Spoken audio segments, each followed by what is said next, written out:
সম্মানিত প্রধান অতিথি জনাব আলহাজ এই সালাম ভাই এবং আমার সিদ্ধবাজার বড় ভাই হাবিব ভাই সবার নাম বললে বক্তব্য নির্ধারিত হয়ে যায়। আজকে আমি এই প্রোগ্রামে আমার মনটা অত্যন্ত আনন্দিত এই জন্যই যে এই প্রোগ্রামে আমার দল বাংলাদেশ জাতীয়তাবাদী দল, ছাত্রদল, কৃষক দল, শ্রমিক দল এবং স্বেচ্ছাসেবক দলের নেতৃবৃন্দ দেখে আমরা বিশেষ করে আজকের এই ঈদে পুণ্যমিলনী অনুষ্ঠানে আমি বলতে চাই, আজ থেকে প্রায় 22-23 বা 24 বছর আগে আমরা এই রক্তের উপর দাঁড়িয়ে আমরা দল করেছি। আজ ফেন্সগঞ্জ এই জামালের রক্তের উপর মানে আমরা দল করেছি। এখানে আমার একটা ছোটো ভাই আছে, এই যে সাজু, আজ থেকে প্রায় 22 বছর আগে সেই গিলাসপাড়া থেকে যখন কলেজে যেত তখন সে কিন্তু বাড়িতে আসতো না। এই মাইজগাঁও ছাত্রলীগের কুলাবাইনতে অনেক ডিস্টার্ব দিত। তখন কয়েকদিন সে আমাদের প্রয়াত বিএনপির সাবেক সভাপতি জনাব আজমল আলী সাহেবের বাড়িতে 2-1 দিন রয়েছে। আজকে তাকে এখানে দেখতে পাচ্ছি, এই সাধুকে। আজকে আপনারা এই ছাত্রদল, যুবদল, স্বেচ্ছাসেবক দল করতেছেন, কিন্তু আমরা যখন দল করতাম তখন কিন্তু যখন সকালে বাইরে কলেজে আসতাম তখন কিন্তু ফিরে যাব কি না এরকম একটা আতঙ্কের মধ্যে থাকতাম।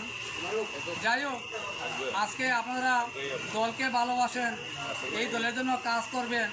যেহেতু সামনে পার্লামেন্ট নির্বাচন, আমরা বিশেষ করে আজকে বোধহয় এখানে শরীফগঞ্জ, এই শরীফগঞ্জে যদি আমার বাড়ি হয়, আমি যদি বিএনপির রাজনীতি করি তাহলে আমি কিন্তু এই শরীফগঞ্জের বিএনপি আমার আচার আচরণ ব্যবহারের উপরে আগামীতে এই দানের শীষের প্রার্থীর বিজয় নির্ভর করবে। আমি যদি বা আমার আচার আচরণ ব্যবহার যদি বাদ থাকে তাহলে আগামীতে দানের শীষে কেউ ভোট দিবে না। প্রিয় সাথী বন্ধুরা, আগে আমি বিএনপির রাজনীতি করি, আমি শরীফগঞ্জের বাসিন্দা, পুরানগাঁওর বাসিন্দা, আমাকে সবাই জানে আমি বিএনপির রাজনীতি করি। আমার আচরণ ঠিক করতে হবে, কারণ আগামীতে যেই প্রার্থী আসবো দানের শীষের প্রার্থী, আমাদের দল বিএনপির প্রার্থী, তার জন্য আমরা প্রত্যেকের ঘরে ভোট চাইতে যেতে হবে। এই আশাটুকু আমি জিয়ার সূর্যসৈনিক ভাইদের কাছে উদারত আহ্বান জানাবো, যাতে আগামীতে আমরা এই প্রত্যেকটা ফ্যামিলিতে আমরা ভোটের জন্য যাতে যেতে পারি, আমাদের ব্যবহারের উপরে যাতে মানুষে বিমুখ করে না, যাতে ফিরিয়ে না দেয়। তাই আমি সবার কাছে উদারত আহ্বান জানাবো, যেহেতু আজকে এই অনুষ্ঠানটা ঈদের পুণ্যমিলনী অনুষ্ঠান, এখানে আজকের এই অনুষ্ঠানে আমি নির্বাচনী প্রচারণার বক্তব্য রাখতেছি। আপনারা কেউ মনে কিছু নেবেন না, যেহেতু সামনে ইলেকশন অতি সন্নিকটে। আপনারা জানেন আজকে আমাদের এই বিএনপির অ্যাক্টিং চেয়ারম্যান জনাব তারেক রহমানের সাথে লন্ডনে যে আমাদের প্রধান উপদেষ্টা ডক্টর ইউনূস সাহেবের সাথে যে আলাপ হয়েছে, ইনশাআল্লাহ আমরা এই আলোর মুখ দেখতেছি।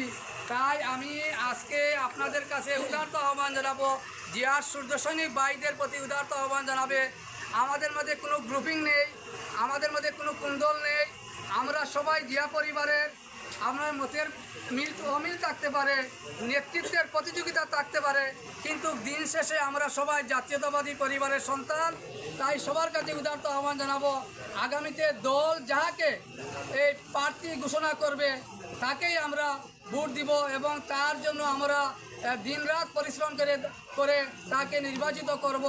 প্রিয় সাথী বন্ধুরা, আমি সবাইকে বক্তব্য দীর্ঘায়িত না করে আমি আমার বক্তব্য শেষ করতে যাচ্ছি। আজকে বিশেষ করে এই জাহাঙ্গীরে যে অনুষ্ঠানের আয়োজন করেছে, আমি আমার ব্যক্তিগত পক্ষ থেকে এবং জিয়া পরিবারের পক্ষ থেকে এবং ফেন্সগঞ্জ উপজেলা বিএনপির পক্ষ থেকে আমি তাকে সংগ্রামী অভিনন্দন জানাচ্ছি এরকম একটা সুন্দর অনুষ্ঠান করার জন্য। প্রিয় সাথী বন্ধুরা, আমি আর বক্তব্য দীর্ঘায়িত করছি না। পরিশেষে সবাইকে আবার সংগ্রামী সালাম এবং বিপ্লবী অভিনন্দন জানিয়ে আগামীতে সংসদ নির্বাচনে দল যাকে প্রার্থী ঘোষণা করবে তার জন্য আপনারা সবাই এই ইলেকশনের জন্য প্রস্তুতি নেওয়ার জন্য, যেহেতু এখানে আমার সালাম ভাই আছেন, উনিও দীর্ঘদিন ধরে দলের অক্লান্ত পরিশ্রম করতেছেন। আমি সেলিউট জানাই যে দলের জন্য এত কাজ করতেছেন, এত সংগ্রাম করতেছেন। সুদূর লন্ডন থেকে উনি দলের জন্য অনেক কাজ করেছেন। এই যুক্তরাজ্য ইউরোপীয় ইউনিয়নে যে সমস্ত লবিং করেছেন, এই লবিংয়ে উনিও একজন প্রথম সারির নেতা ছিলেন। যে আমার আজকের এই বক্তব্যে আমি অ্যাক্টিং চেয়ারম্যান জনাব তারেক রহমান সাহেবের কাছে উদারত আহ্বান জানাবো, যাতে আগামীতে জাতীয় সংসদ নির্বাচনে আমাদের সালাম ভাইকে দানের সিটের প্রার্থী হিসাবে মনোনয়ন দেওয়ার জন্য। প্রিয় সংগ্রামী সাথী বন্ধুরা, আজকে জিয়া পরিবারের সবাইকে এখানে দেখে আমি অত্যন্ত আবেগময় হয়ে গেছি। পরিশেষে আমি সবাইকে আবারও সংগ্রামী সালাম এবং বিপ্লবী অভিনন্দন জানিয়ে আমি আমার বক্তব্য শেষ করছি। আসসালামু আলাইকুম ওয়া রাহমাতুল্লাহি ওয়া বারাকাতুহু।